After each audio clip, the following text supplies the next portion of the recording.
गायत्री मंत्र एक स्वर में सद्बुद्धि की प्रार्थना उगते हुए सूर्य के ध्यान के साथ।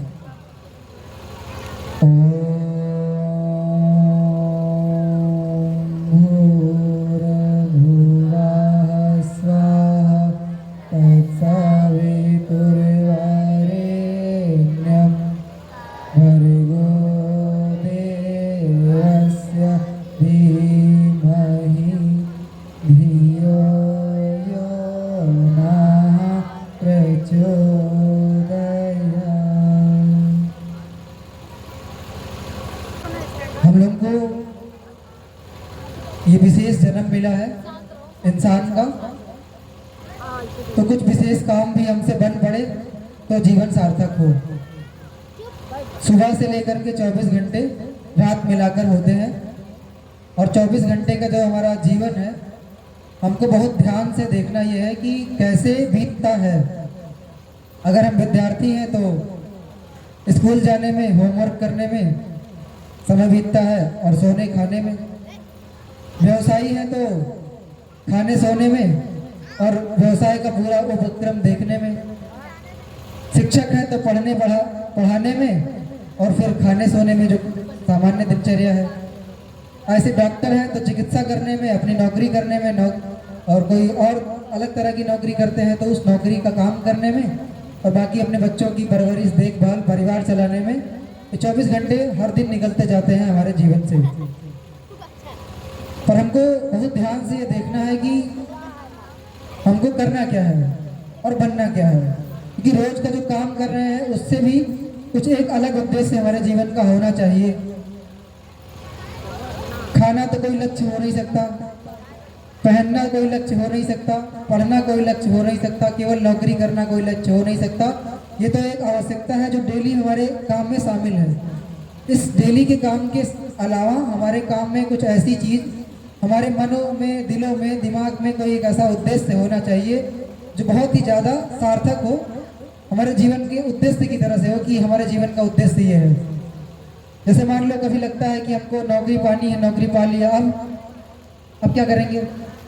अब नौकरी करेंगे केवल। अब उद्देश्य ये है कि नौकरी पा लिया, अभी तक उद्देश्य ये था, अब दूसरा उद्देश्य ये है कि नौकरी करेंगे। ये तो कोई उद्देश्य नहीं है। कुछ ऐसी बात होनी चाहिए जिससे में थोड़ा वजन हो, थोड़ी ताकत हो, कुछ जान हो। कैसे होगा ये? सबसे पहले तो हमको 2-3 चीज़ें चाहिए होती हैं मोटा मोटा, अगर हम लोग ऐसे ही सामान्य जीवन को जी रहे हैं तो। पहला तो क्या, हम लोग मोटा मोटा बताते हैं कि नेम चाहिए होता है और फेम चाहिए होता है। मतलब नाम चाहिए और प्रसिद्धि चाहिए, है ना? तो कैसे होगा ये? सबसे पहले अपने आप को देखना ये होगा कि हम किन किन लोगों को सम्मान देते हैं, किन किन लोगों को सम्मान देते हैं। तो आप देखेंगे, पाएंगे कि आप किसी ऐसे व्यक्ति को सम्मान नहीं देते हैं जो देखने में बहुत सुंदर हो, है ना? हम किसी ऐसे व्यक्ति को कभी सम्मान नहीं देते कि जो देखने में बहुत सुंदर लगता हो। फिर हम किसी ऐसे व्यक्ति को भी सम्मान नहीं देते जिसके पास पैसे बहुत ज़्यादा हो।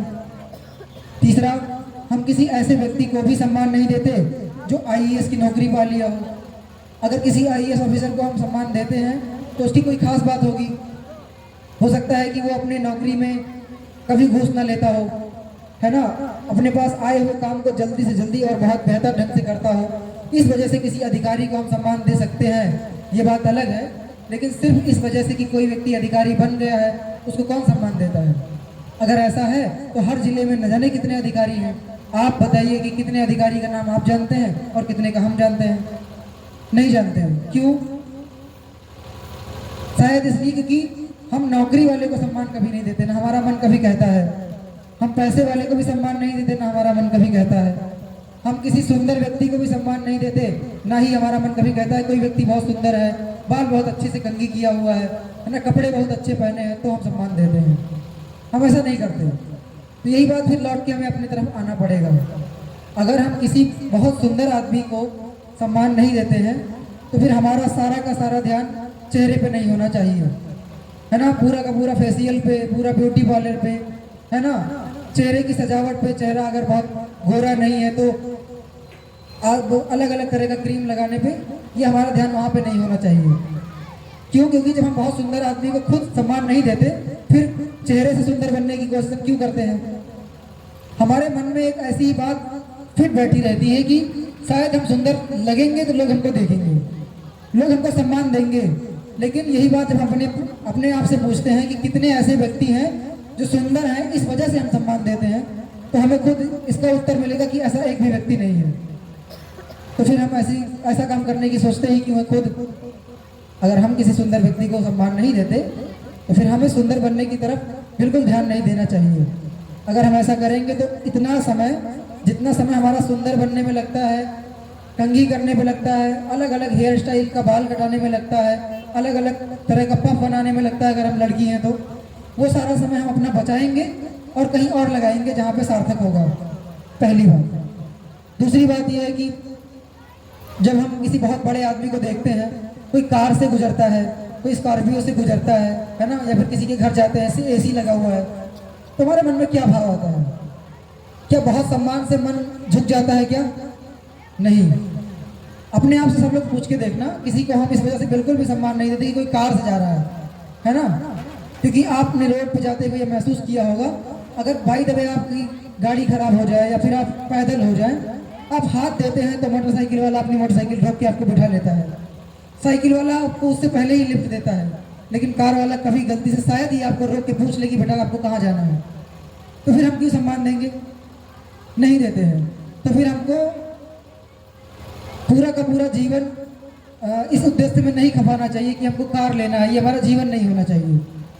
हाँ, कार लेंगे अलग बात है, पैसे कमाएंगे, ये हमारी आवश्यकता है, कभी जरूरत पड़ेगी कि बहुत तेज धूप होगी और हमको कार्यक्रम करने फैजाबाद जाना होगा, है ना, या बारिश हो रही होगी, हमको फैजाबाद जाना होगा, तो कैसे जा सकेंगे?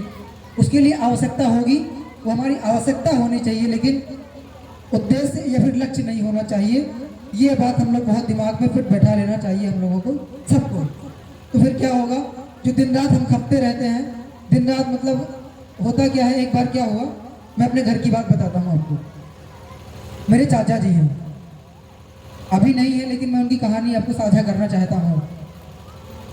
कुछ लोग व्यक्तिगत रूप से भी जानते होंगे, जो लोग मतलब ऐसे ही, क्योंकि मेरे चाचा के दोस्त यहाँ पे मतलब जिनके यहाँ कार्यक्रम हो रहा है वो हैं, और मुझे लगता है कहीं उपस्थित बैठे भी हैं।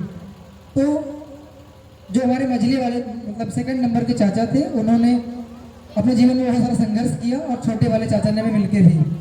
तो एक समय ऐसा था कि वो सिलते थे, जो कार्टून होता है ना, कार्टून सब जानते हैं, झाल होता है ना, झाल सिलने का काम उन्होंने शुरू में किया था। लेकिन हमारे एक बड़े बाबा थे, उन्होंने उनको एक बात कही थी कि हमेशा बड़े लोगों का साथ करना, हमेशा बड़े लोगों का साथ करना। तो चाचा बताते हैं हमारे कि मैंने हमेशा उस बात को गांठ बांध लिया और हमेशा हमने बड़े लोगों का साथ किया। अब बड़े लोगों का साथ उनके समझ में ये आया कि वे लोग हैं जिनके पास पैसा बहुत ज़्यादा है, तो बड़े लोगों का साथ करते करते करते करते आज उन्होंने बहुत सारा पैसा कमा लिया और मतलब बहुत वैसी प्रॉपर्टी खड़ी कर ली। लेकिन हुआ क्या, बहुत पैसा कमाने के चक्कर में, बहुत सारा वैसा करने के चक्कर में, बिजनेस करने के चक्कर में दिन रात 2 बजे रात को सोना, है ना, सुबह 3 बजे ही उठ के काम पे चले जाना, पैसा के चक्कर में हुआ क्या, इस भाग दौड़ ने, इस उधेड़ बुन ने उनको पैसे तो खूब दिए, लेकिन शरीर में एक बीमारी है, इसका नाम हुआ शुगर। बहुत खराब बीमारी, सब जानते हो, आदमी को खाने नहीं देती।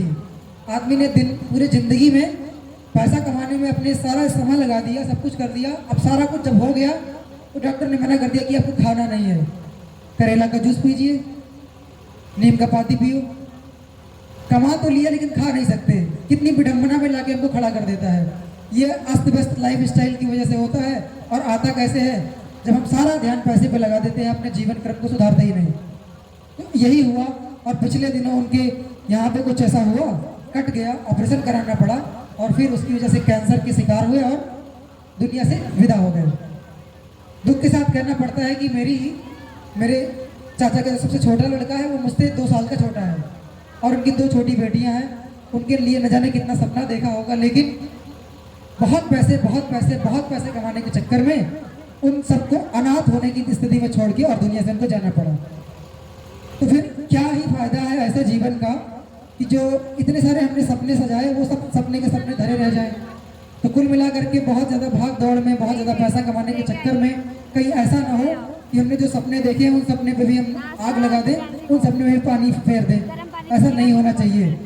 तो पैसे कमाने के साथ साथ हम लोग अपने जीवन को भी देखते रहेंगे कि जिसके लिए हम कर रहे हैं क्या उसके लिए हमारा जीवन कभी सुरक्षित बचेगा भी, या फिर जब सारी सफलता आ जाएगी तो हम ही नहीं रहेंगे।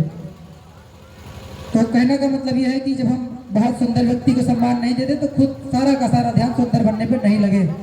और अगर हमको लगता है कि हम सुंदर बनने की कोशिश नहीं कर रहे हैं तो हर मार्केट में कम से कम 25 से 30 ब्यूटी पार्लर की दुकान क्यों है, हमें ये सोचना चाहिए, है ना। और अगर है तो उतनी सारी भीड़ वहाँ पे क्यों लगती है। हमारे आप जैसे लोग ही वहाँ पे जाकर कि बहुत सारा पैसा, बहुत सारा संसाधन वेस्ट करते हैं बेवजह, जिसका कोई उद्देश्य नहीं, जिसका कोई फल निकलने वाला नहीं है। यही बात पैसे के संदर्भ में भी है, उसके बाद यही बात नौकरी के संदर्भ में भी है। हम लोगों को बहुत ध्यान से सोचना समझना चाहिए और तब अपनी पढ़ाई करने के साथ साथ अपना रोजगार और व्यवसाय करने के साथ साथ हमको ये बात समझ में आएगी कि केवल पैसा ही जीवन का उद्देश्य नहीं है। तब कहीं ना कहीं हमारे जीवन में, हमारे मन में ये बात अस्थायी होगी कि हमको सिर्फ कमाना नहीं है, कमाने के साथ कुछ कुछ ऐसा भी करना है जो हमारे मन को और हमारी आत्मा को भी संतोष दे, हमें रात को नींद आ सके अच्छे से। और नहीं तो सबको मालूम है कि दूसरे की मदद करनी है, सबको मालूम है कि अपने अलावा भी कुछ समय ऐसा निकालना है जो दूसरे के लिए हो, औरों के लिए हो, अपने परिवार के लिए हो, अपने बच्चे के लिए हो। लेकिन समय नहीं रहेगा फिर हम कर नहीं पाएंगे, कहेंगे क्या करें हमारे पास समय नहीं है। अभी न जाने कितने लोगों के पास कार्यक्रम की सूचना गई होगी। अभी कुछ लोगों को तो व्यक्तिगत मैं खुद से जानता हूँ, उन्होंने मुझे कुछ पैसे दिए और कहा कि देखो भैया ऐसा है, ये पैसे ले जा करके दुर्गेश्वर जी को दे दीजिएगा और कह दीजिएगा कि हम बहुत व्यस्त हैं, आ नहीं पाएंगे और ये मेरा पैसा वहाँ पे पहुँचा दीजिएगा। सोचिए, आदमी पैसे देने को तैयार है लेकिन अपना समय देने को तैयार नहीं है। ये बताइए कि क्या ये चंदा इकट्ठा करने के लिए कार्यक्रम हुआ है क्या? अगर ऐसा होता तो कोई और बहाने भी थे। फिर इतना सारा तामझाम करना, इतना सारा श्रम इकट्ठा करना, इतने सारे लोग अपने घर से सारा समय निकाल करके, इतने इन सारे लोगों ने कितनी तैयारी की है, इनकी तैयारी तो हम लोगों ने देखी अच्छे से। इतना सारा क्यों करना?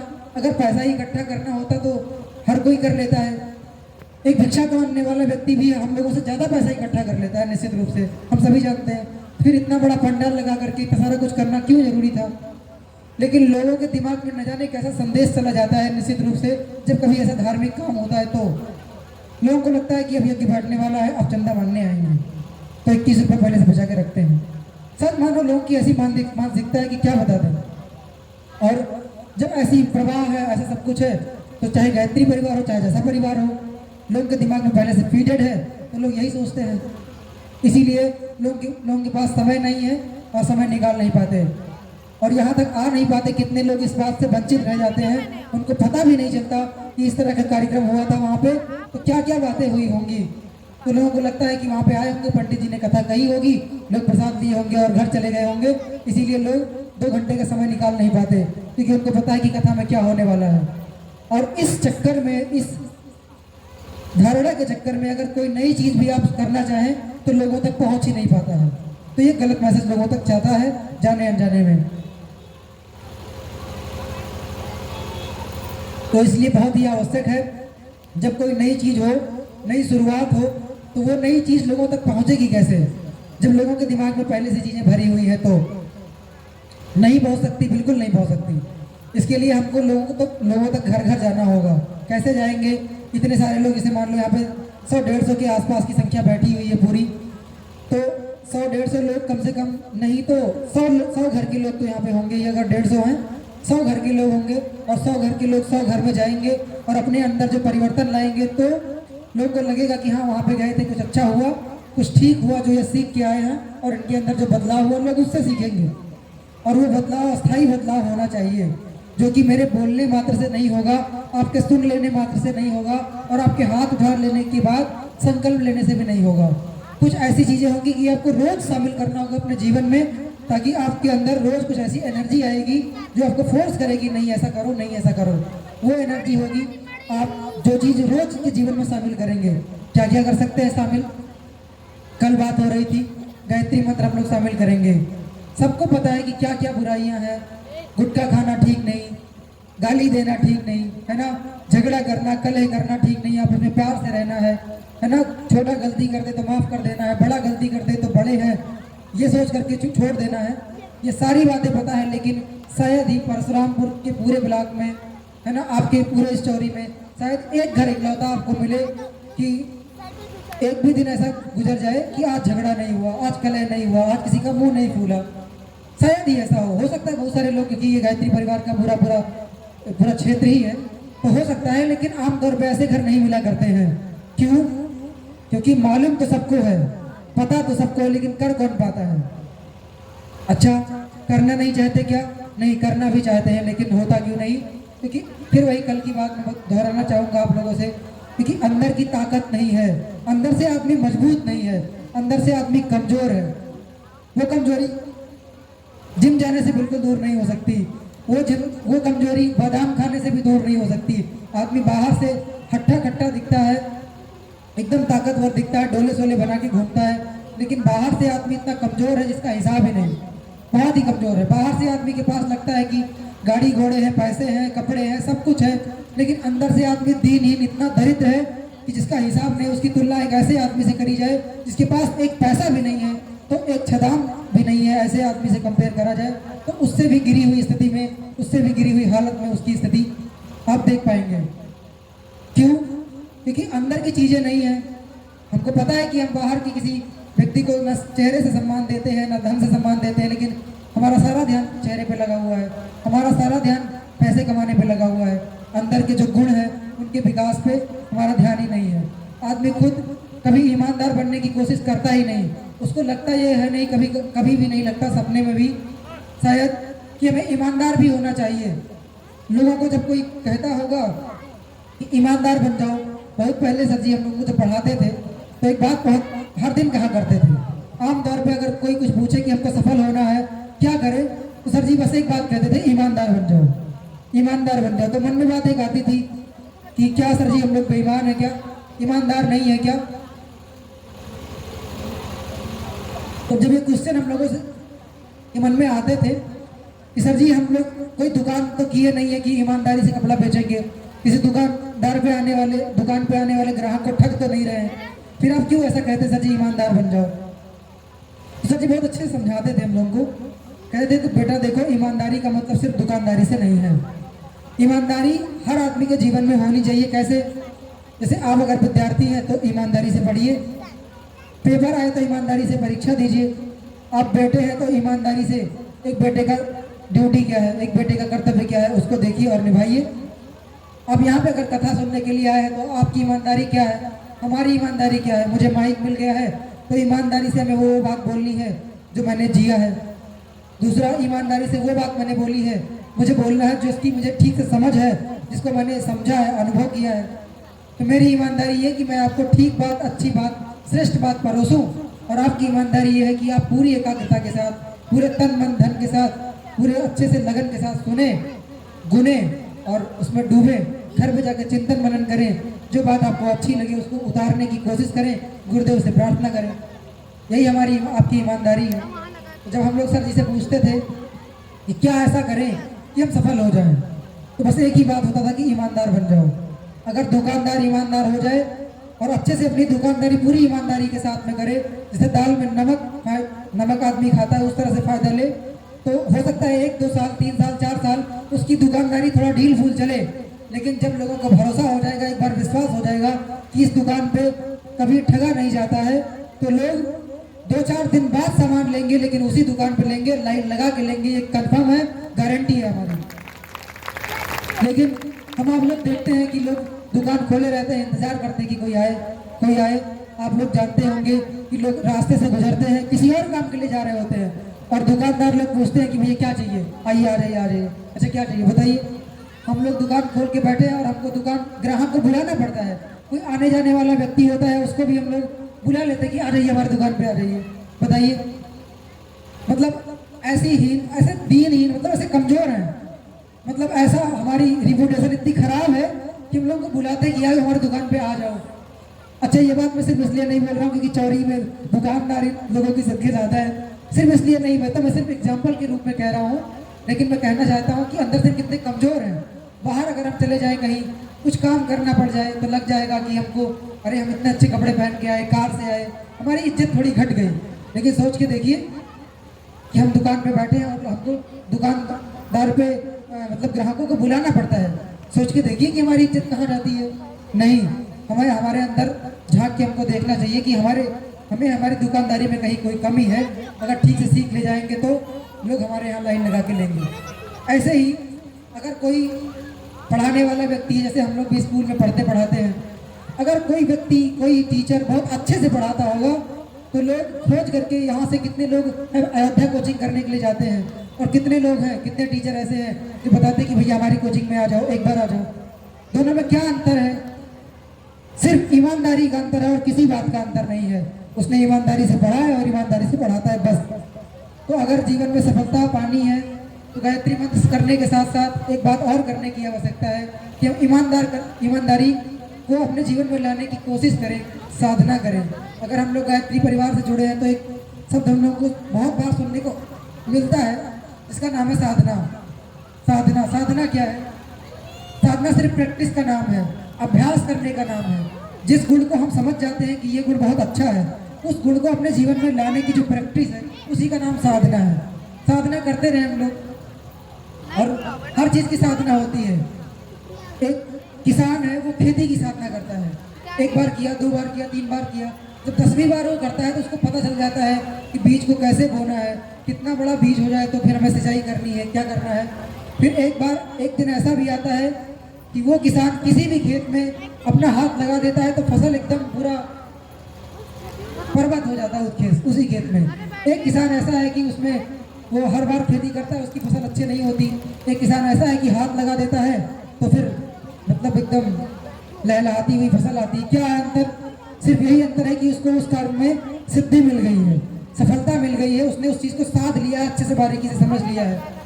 ये तभी होता है जब हम पूरे मन को लगा के काम करते हैं। तो एक छोटी सी कहानी मैं आपको सुनाता हूँ। कहानी क्या है? एक चिड़िया का दृश्य है, चिड़िया का दृष्टांत था। एक चिड़िया होती है पया नाम की।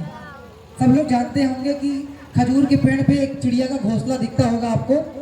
ऐसा शानदार घोंसला होता है कि पानी कितना भी बरसे एक बूंद उसमें नहीं जाता है। कितनी भी आंधी आए वो घोंसला टूट नहीं सकता है। दूसरा एक घोंसला होता है कबूतर का। कबूतर एक टाड़ पे जाकर के कुछ तिल के रख देता है, उसी पे अंडा दे देता है। हवा आती है, सारे अंडे नीचे गिरते हैं, फूट जाते हैं।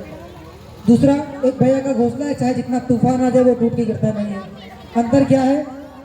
सिर्फ इतनी सी बात का अंतर है कि वो चिड़िया पूरा मन लगा के अपना घोंसला बनाती है, दूसरा कबूतर बिना मन के काम करता है। मन से काम करेंगे तो कोई भी काम बहुत अच्छे से होगा, चाहे दुकानदारी का हो, चाहे पढ़ने का हो, चाहे पढ़ाने का हो, और चाहे गायत्री मंत्र की साधना का हो। सारा काम हमारे मन पे आधारित है, सारी साधना मन की है।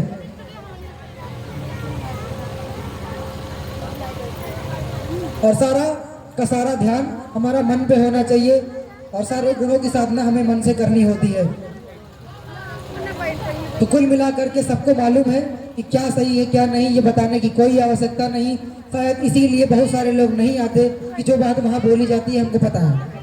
जो बात किताब में लिखी है, किताब लोग इसलिए नहीं पढ़ते कि जो किताब में लिखी है मैं जानता हूँ, लेकिन किताब को बहुत बार पढ़ने की आवश्यकता सिर्फ इसलिए है क्योंकि कल सर जी बता रहे थे कि जिस व्यक्ति ने किताब लिखी है ना, उसकी जो स्याही है उस कलम की, उसके अंदर चल रहे जो विचार हैं, उसकी विचारों की ताकत, उसकी विचारों की शक्ति उस किताब में पिरोई हुई है। तो जिस व्यक्ति की किताब को हम पढ़ते हैं ना, सिर्फ अक्षरों को हम नहीं पढ़ते, उसकी शक्ति अक्षरों को पढ़ते पढ़ते हमारी आत्मा में उतरती है। इसीलिए परम पूज्य गुरुदेव की किताब को पढ़िए। वही बात किसी दूसरी किताब में लिखी होगी, आपके जीवन में उतना असर नहीं करेगी जितना परम पूज्य गुरुदेव की किताब की लिखी हुई बात। क्यों? क्योंकि उन्होंने एक एक बात को जिया है और बहुत अच्छे से जीवन में साधा है। तो परम पूज्य गुरुदेव की किताबें पढ़ना आपके लिए बहुत ही आवश्यक है। जो लोग बहुत अंग्रेजी मीडियम स्कूल में पढ़ते होंगे, इंग्लिश वर्जन की भी किताब अगर आप चाहेंगे तो आपको मिल जाएगी, मंगानी पड़ेगी, पर आती है। कई बहुत सारे भाषाओं में गुरुदेव की किताबें छपती हैं। तो इस तरह से हम लोग करेंगे तो बहुत ही अच्छा रहेगा। और निश्चित रूप से इसको करते करते हमारे जीवन में बहुत सारी समस्याएं आएंगी, उन सारी समस्याओं से हमको लड़ना पड़ेगा। एक बार क्या हुआ, एक शिष्य एक गुरु के पास गया और कहा कि गुरुदेव, हमारे जीवन में बहुत सारी समस्याएं हैं, तो ऐसा करिए कि हमारी सारी समस्याएं दूर हो जाए। सारी समस्याएं कैसे दूर हो जाए, मुझे इसका कोई मार्ग बता दीजिए। तो गुरुदेव ने कहा अच्छा ठीक है, तुम मेरे साथ आओ और हमारे पास ऊँटों का बहुत सारा पूरा वो है, और उस ऊँटों के उसमें आप आइए और मैं आपको एक काम देता हूँ, उस काम को कर दोगे तो मैं आपको उसका जवाब दे दूंगा। आपके प्रश्न का जवाब शिष्य ये चाहता था कि मेरे जीवन में बहुत समस्याएं हैं, वो समस्याएं कैसे खत्म हो जाएं। तो गुरु उसको अपने वहाँ पे ले गए जहाँ उसके गुरु के पास में बहुत सारे ऊँट थे। तो गुरु ने एक काम दिया शिष्य को कि देखो ऐसा है, तुम यहाँ ऊँटों की देखभाल करो और तुम्हें सोना नहीं है। एक ही शर्त सोने की है, जब सारे ऊँट बैठ जाएं तब तुम सो जाना। और गुरु ये काम कह के चले गए और शिष्य वहाँ पे निगरानी करना शुरू कर दिया। रात हो गई। होता क्या कि जैसे 3-4 ऊँट बैठते, एक आध ऊँट खड़ा हो जाता। जैसे पता चले कि सारे ऊँट बैठ गए, अब एक ऊँट बैठने को और बाकी है, वो भी बैठ गया, तब तक एक ऊँट और खड़ा हो गया। ऐसे ही पूरी रात बीत गई और कभी ऐसा नहीं हुआ कि सारे ऊँट एक साथ बैठ जाएं। सारे बैठ जाते तब भी एक दो खड़े हो जाते, कोई बैठा कोई खड़ा हो जाता, कोई बैठा कोई खड़ा हो जाता। जब सुबह गुरुदेव आए तो गुरुदेव से उन्होंने पूछा कि गुरुदेव, अब वो सारी रात बीत गई, सारे ऊँट कभी नहीं बैठे, अब मुझे मेरे प्रश्न का उत्तर दे दीजिए। तो गुरुदेव ने कहा कि क्या तुम रात भर सोए नहीं? कहा कि नहीं, मैं नहीं सो पाया। क्यों? क्योंकि आपने कहा था जब सारे ऊँट सो जाए तब सो जाना, और सारे ऊँट नहीं बैठे इसलिए मैं सोया नहीं। तो गुरुदेव ने समझाया कि देखो हमारा जीवन भी ऐसे ही है, एक समस्या खत्म होगी, दूसरी समस्या आएगी, दूसरी समस्या खत्म होगी, तीसरी समस्या आएगी, कभी समस्याएं खत्म नहीं होंगी। समस्याओं से हमें लड़ना सीखना होगा, समस्याओं से मैनेज करना सीखना होगा। जीवन में जैसे ऊँट कभी नहीं बैठते, वैसे जीवन में समस्याएं कभी खत्म नहीं होंगी। जीवन है, समस्याएं पक्का रहेंगी और उन समस्याओं के साथ हमें जीना सीखना होगा। ठीक है, तो हमारे जीवन में समस्याएं होंगी, हमें उनसे शिकायत नहीं करना होगा, क्योंकि बहुत सारे लोग इसलिए नहीं आते कि ये समस्या है, वो समस्या है, शरीर में बीमारी है, घर में समस्या है, सास बहू में लड़ाई हो गई है ना, हमारे घर में ये है, नौकरी नहीं है, ये सब नहीं है। कोई ना कोई समस्या बनी रहेगी। अगर हम लोग शिकायत करते रहेंगे कि ये समस्या है, इस वजह से नहीं करते, तो पक्का याद रखना जीवन ऐसे पूरा बीत जाएगा और समस्या कभी खत्म नहीं होगी और हमारा अंतिम दिन आ जाएगा। और कल आपने जो सुना था कि ममता माया मोह के चक्कर में डूबा इंसान, जब तक बात समझ में आई पहुंच गया शमशान। फिर हमारे पास केवल पछताने का रहेगा और कोई बात हाथ नहीं लगेगी, पछताते ही रह जाएंगे और पूरा जीवन खत्म हो जाएगा। हर दिन आप लोग देखते होंगे, जानते होंगे कि लाखों लोगों का जन्म होता है और लाखों लोग मर जाते हैं, पर हमारे न पिताजी का नाम कोई जानता है, न बाबा का नाम कोई जानता। पिता का जी का नाम तो वो भी है, बाबा का नाम कोई नहीं जानता। अगर कोई बाबा का नाम जानता होगा तो उनके पिताजी का नाम कोई नहीं जानता। क्यों? क्योंकि उन्होंने कोई ऐसा काम नहीं किया। हम भी कोई ऐसा काम नहीं करेंगे तो हमारा भी नाम ऐसे ही मिट जाएगा और कोई लेने वाला नहीं होगा। सबसे खास जिंदगी हमको मिली है इंसान की, सबसे खास समय मिला है हम लोगों को। न बहुत ज़्यादा गर्मी है, न बहुत ज़्यादा ठंडी है, न बहुत ज़्यादा बरसात है। न जाने कितनी ऐसी जगह है सिर्फ ठंडी ही ठंडी होती है, लोग वहाँ पे ऊब जाते हैं ठंडी से, तो गर्मी वाले प्रदेश में घूमने के लिए जाते हैं। न जाने कितनी ऐसी जगह है ध्रुवीय प्रदेशों में 6 महीने की रात होती है, 6 महीने की दिन होती है। हमारे यहाँ 12 घंटे की रात, 12 घंटे की दिन। इतना ऐसा स्वर्ग जैसा वातावरण है हमारे यहाँ का, लेकिन फिर भी हमारे घर का जो वातावरण है वो नरक जैसा है। क्यों? क्योंकि हमको जीना नहीं आता है। तो जीवन जीना हम लोगों को सीखना पड़ेगा, और नहीं तो पूरी ज़िंदगी ऐसे नरक में बीत जाएगी। कहते हैं पैदा होना और मर जाना, दुनिया का ये ढंग पुराना, जीना तो बस उसी का है जो काम और के आता है। दूसरे के लिए अगर हम लोग कुछ करना सीख लेंगे, कुछ करने की सोचेंगे, तो निश्चित रूप से अपना जीवन स्वर्ग होने की दिशा में बढ़ जाएगा। और नहीं तो सिर्फ शिकायत करते रहेंगे कि हमारे पास ये समस्या, वो समस्या, आज दुकान पे समय नहीं है, हमारे पास दुकान है, दुकान कौन देखेगा, ये कौन देखेगा। यकीन मानिए सबके पास इतनी समस्या है, सबके पास इतना सारा काम है कि किसी के पास समय नहीं है। ये लोग जो आपको मंच पे बैठे दिखते होंगे, ये जो लोग आपको व्यवस्था करते दिखते होंगे, आपको पता है क्या? आपने कभी सोचा कि क्या इनके पास इतना सारा समय है कि वो लोग वहाँ परशुरामपुर से या फिर कहीं और से चले आते हैं और हम लोग को ज्ञान बांटने लगते हैं? नहीं, यकीन मानिए किसी के पास 1 मिनट का भी समय नहीं है। ये सब लोग हमसे और आपसे कहीं ज़्यादा व्यस्त हैं। और घर पे आने की परमिशन नहीं होती, लेकिन सिर्फ इसलिए क्योंकि वहाँ पे इतने सारे लोग बैठे हैं, इतने सारे लोग इंतजार कर रहे हैं, तो सब लोग अपने घर पे समझाते हैं, कोशिश करते हैं कि ऐसी ऐसी बात है, हमें जाने दीजिए, 2 घंटे बाद हम लोग लौट आएंगे। रात में 9:30-10 बजे अपने घर पहुँचते हैं उतने दूर से आकर के। और हम लोग देखिए यहीं पे बाजार में हमारा घर है और 10 कदम चल के आना है, लेकिन हम लोग नहीं आ पाते, सिर्फ ये कहते हैं कि आज हमारी दुकान पे कोई है नहीं।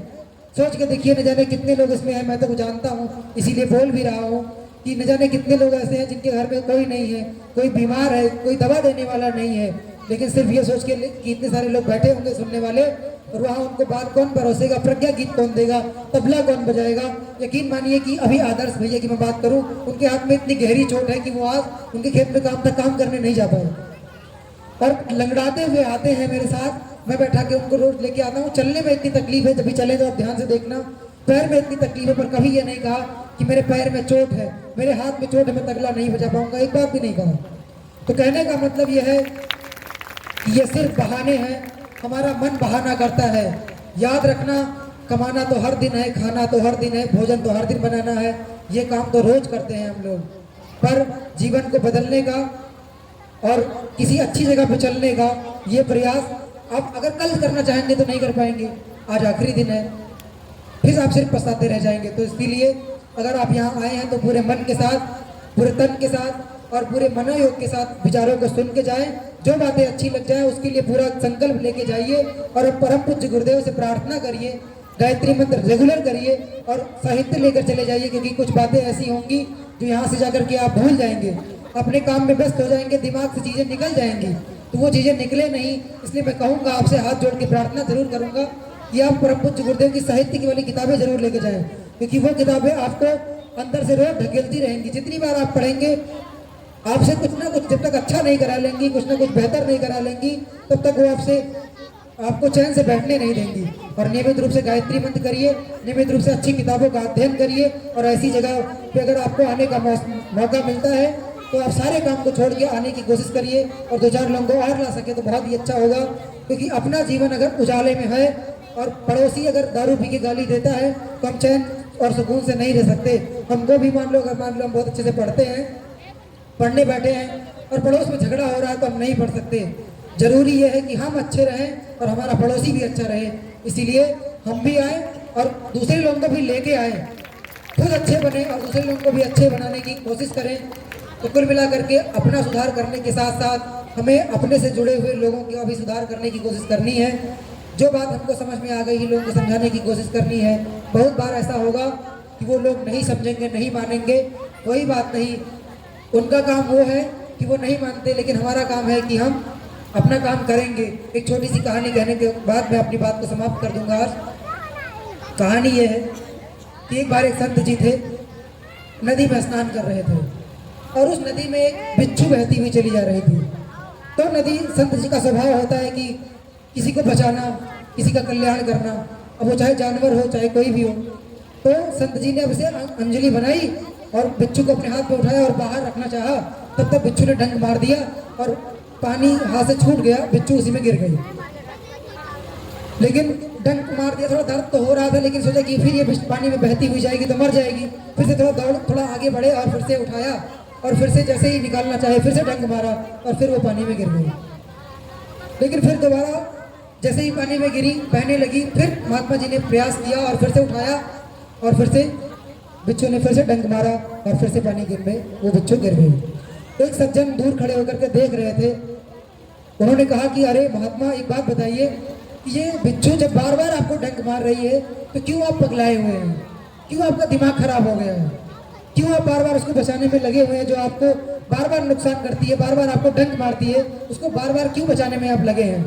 तो महात्मा जी ने एक साधारण सा बात कहा, साधारण सा जवाब दिया।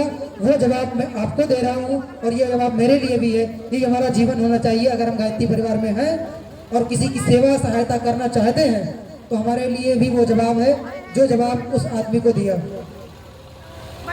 उसने कहा कि जब ये बिच्छू आपको बार बार डंक मारती है तो क्यों आप बार बार इसको बचाते हैं? तो संत जी ने कहा कि ये बिच्छू है, इसका स्वभाव है डंक मारना, और मैं संत हूँ, मेरा स्वभाव है दूसरों को बचाना। जब मैं बिच्छू होकर एक जानवर होकर के अपना स्वभाव नहीं छोड़ सकती, तो मैं एक संत हूँ, एक समझदार व्यक्ति हूँ, मैं अपना स्वभाव बचाने वाला कैसे छोड़ सकता हूँ। तो कुल मिलाकर के जब एक जानवर अपना स्वभाव नहीं छोड़ता है, तो हम अच्छे होकर के, एक अच्छे नेक इंसान होकर के हमें अपना स्वभाव इंसानियत का, सज्जनता का, दूसरों की सेवा करने का, किसी के काम आने का स्वभाव कदाचित छोड़ देना नहीं चाहिए। भले हमारा एक दो लोग विरोध करते हो, हमारी बात ना मानते हो, कुछ लोग बेशक हम लोग को पागल कहेंगे, बेकार का कहेंगे, किसी काम का नहीं कहेंगे, कहेंगे कि संत हो गए, महात्मा हो गए ना, बाबा जी हो गए, ऐसे बोलेंगे टोन। लेकिन नहीं, उनका स्वभाव है ऐसी बातें बोलना, हमारा स्वभाव है ऐसी बातें सुन के भी अपना काम करना। कहते हैं कि रोशनी का कुछ ना कुछ इम्तिकान होना चाहिए, रोशनी का कुछ ना कुछ इम्तिकान होना चाहिए। इम्तिकान का मतलब होता है संभावना, पॉसिबिलिटी, है ना, जिसकी संभावना हो। रोशनी का कुछ ना कुछ इम्तिकान होना चाहिए। बंद कमरे में भी रोशनदान होना चाहिए। जो अनपढ़ हैं, चलो हैवान है तो ठीक है, हम पढ़े लिखे को तो इंसान होना चाहिए। तो कहने का मतलब हम लोग पढ़ गए हैं, समझदार हो गए हैं, तो किसी के काम आना हम लोग की बहुत ही आवश्यकता है, जरूरी है। हम लोग अगर आएंगे ऐसा तो इंसान बने, नहीं तो फिर भगवान ने हमको कपड़ा पहना दिया इंसान का, लेकिन हमें इंसान बनने में कहीं ना कहीं चूक हो गई।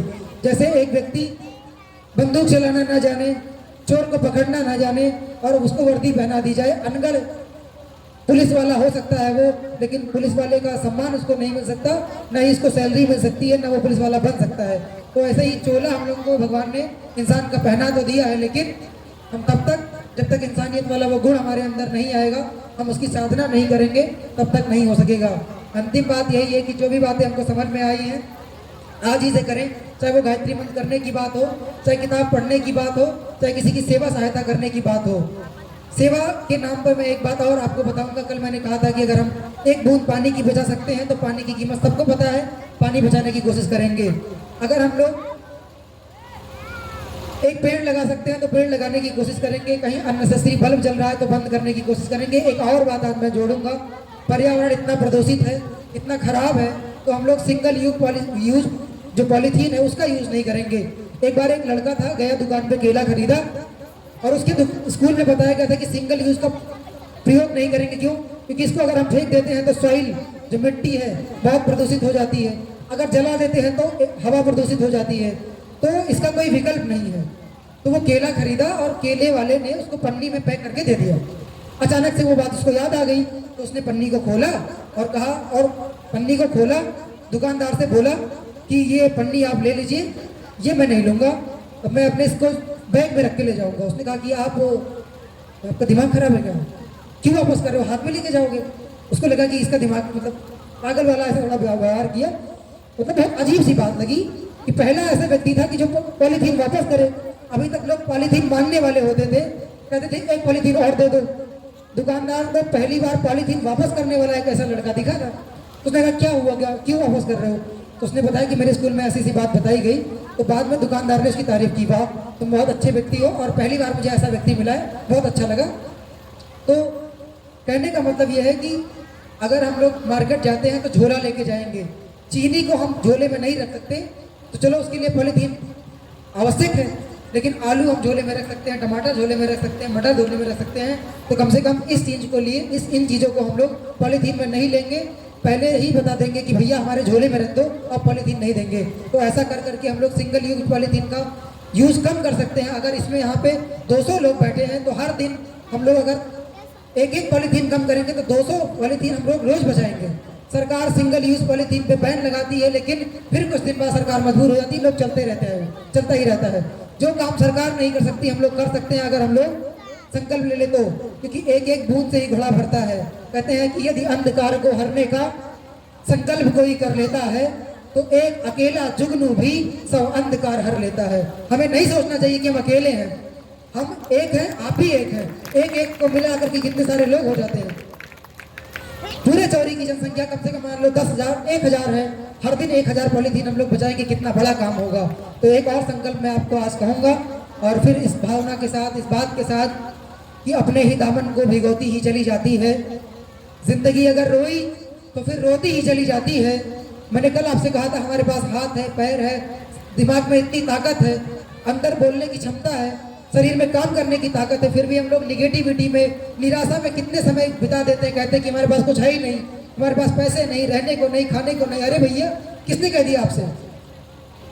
आपके पास हाथ है, पैर है, पेट है, बोल लेते हैं, आपके पास इतना अच्छा दिमाग है, इसकी कीमत करोड़ों में, अरबों में, जितना भी आप लगाएंगे कम है। आपको निगेटिव नहीं होना चाहिए, बी पॉजिटिव ऑलवेज। अपने ही दामन को भिगोती ही चली जाती है। परम पूज्य गुरुदेव ने कहा है, अपना मूल्य समझो, realise your worth and believe that you are the greatest important person of the world. अपनी कीमत समझिए, भरोसा करिए कि तुम संसार के सबसे महत्वपूर्ण व्यक्ति हो। होगा क्या, जब तुम सोचोगे कि मैं संसार का सबसे महत्वपूर्ण व्यक्ति हूँ, तो आप महत्वपूर्ण काम ही करेंगे। मोदी जी को कोई गाली दे तो वो रिप्लाई गाली में नहीं देंगे, वो चुपचाप मुस्कुरा लेंगे। अगर हम आज ही से सोच लें कि हम आज से प्रधानमंत्री हैं, अहंकार के लिए नहीं और पागलपन के लिए भी नहीं, लेकिन एक अच्छी शुरुआत के लिए, तो क्या होगा, हमको कोई गाली देगा तो हम जवाब नहीं देंगे गाली का। कोई हमारा मजाक बनाएगा, सोचिए मोदी जी का कितना वीडियो वायरल होता है, मजाक बनाते हैं लोग, लेकिन मोदी जी कभी किसी का रिप्लाई देते हैं क्या? नहीं। तो हमारा कोई मजाक बनाएगा, कोई कमेंट पास करेगा, कोई कहेगा तुम किसी काम के नहीं हो, हम कहेंगे कोई बात नहीं, किसी काम के नहीं। कोई भी बात हमको नेगेटिव नहीं कर पाएगी। कब? जब हम अपने आप को कीमती समझेंगे तब। बेशक हम लोग समझते तो अपने आप को कीमती हैं, लेकिन जैसे किसी ने गाली दिया, एक गाली सामने वाले नहीं देता, सामने दे दिया। मान लो कि एक गाली की सजा फांसी है, उसने एक गाली दिया, चलो उसको फांसी हो जाए, लेकिन मैंने 10 दे दिया, मुझे क्या होना चाहिए बताइए? तो अपने ही दामन को भिगोती, इसीलिए कभी निगेटिव होने की कोई जरूरत नहीं है। हमेशा पॉजिटिव रहिए। जो हमारे पास में है, लाखों लोग ऐसे जिनके पास नहीं है, लाखों लोग ऐसे जिनके पास आंखें नहीं है, हाथ नहीं है, पैर नहीं है, चल नहीं पाते, जिनके पास शिक्षा नहीं है, जो स्कूल नहीं जा पाते, उन सबसे हम काफी गुना बेहतर हैं। उनकी तरफ देखिए और हमेशा पॉजिटिव रहिए, खुश रहिए। आप सोच के देखिए, कोई जानवर वो मुस्कुरा नहीं सकता, कोई और प्राणी नहीं हो सकता। हंसने की कला भगवान ने सिर्फ इंसान को दी है। कभी आपने किसी भैंस को हंसते हुए देखा है क्या? नहीं। लेकिन हम लोग हंसना भूल गए, मुस्कुराना भूल गए। इसलिए हमेशा खुश रहिए, पॉजिटिव रहिए। एक पॉजिटिव व्यक्ति भी किसी को पॉजिटिविटी दे सकता है, निराश व्यक्ति किसी को निराशा ही देगा बस। इसलिए हम अगर चाहते हैं कि हमें लोगों को खुशी बांटनी है तो खुश रहना पड़ेगा। अंतिम बात, अपने ही दामन को, जो बात हमें आज समझ में आ गई, आज और अभी इसी वक्त करने की ठाननी है, सोचनी है और करने की शुरुआत आज और अभी इसी वक्त से करनी है। अपने ही दामन को भिगोती ही चली जाती है। जिंदगी अगर रोई तो फिर रोती ही चली जाती है। और नेक कामों में कभी देर ना कीजिए। देरी अगर हुई तो फिर होती ही चली जाती है। देरी अगर हुई तो फिर होती ही चली जाती है। कहीं देर ना हो जाए, इसीलिए हम लोगों को आज से, अभी से, इसी वक्त से एक नए काम को करने की शुरुआत, एक नए संकल्प को अपने अंदर जगाने की शुरुआत और एक नई आशा, उमंग और अपेक्षा के साथ हमें यहाँ से जाना चाहिए और फिर हमारा जीवन किसी के काम आना चाहिए। बहुत बहुत धन्यवाद, बहुत शुक्रिया, आप लोगों ने बहुत मन से सुना। उम्मीद करता हूँ कि आपके जीवन में कहीं ना कहीं कोई क्रांतिकारी मूवमेंट ये होगा अगर आप संकल्प लेके यहाँ से जाएंगे। बहुत शुक्रिया, धन्यवाद।